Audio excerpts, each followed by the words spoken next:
பதிகத்தில் காணப்படுவதால் இதனை மகளிர் நீர் விளையாட்டு பாட்டு என்றும் கூறலாம். திருவம்பாவைக்கு சக்தியை வியந்தது என்று நம் முன்னோர்கள் கருத்து வழங்கியுள்ளனர். இக்கருத்துரைக்கு பொருள் விளக்கம் செய்த உரையாசிரியர்கள் 9 சக்திகளை வரிசைப்படுத்தி ஒரு சக்தி மற்றொரு சக்தி எழுப்புவதாக அமைந்துள்ளது. இந்த சக்திகள் ஒருவரையொருவர் துயிலெழ செய்து பின்னர் உலக இயக்கத்திற்கு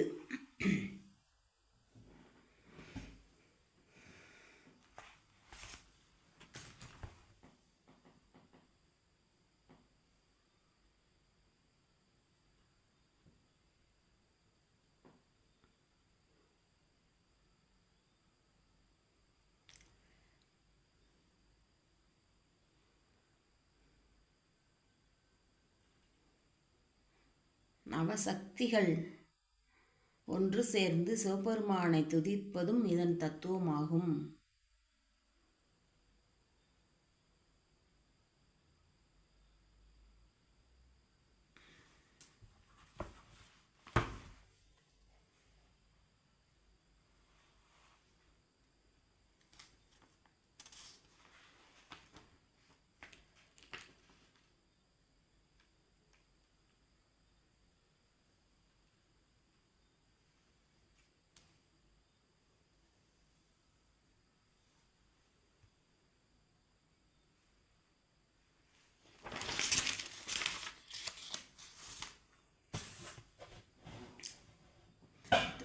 திருச்சிற்றம்பலம்.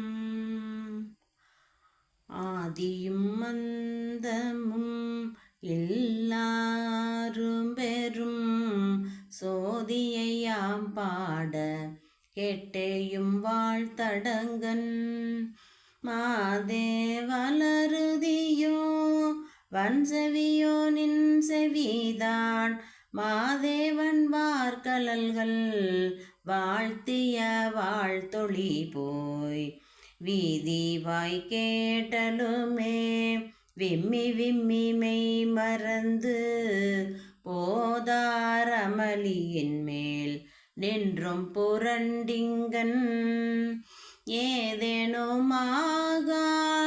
கிடந்தாள் என்னே என்னே ஈதேயம் தோழி பரிசேலோரெம்பாவாய்.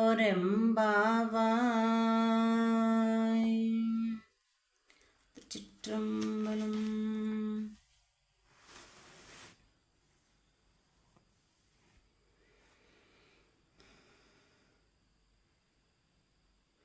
ஆதியும் அந்தமும் இல்லா அரும்பெரும் ஜோதி. ஆதி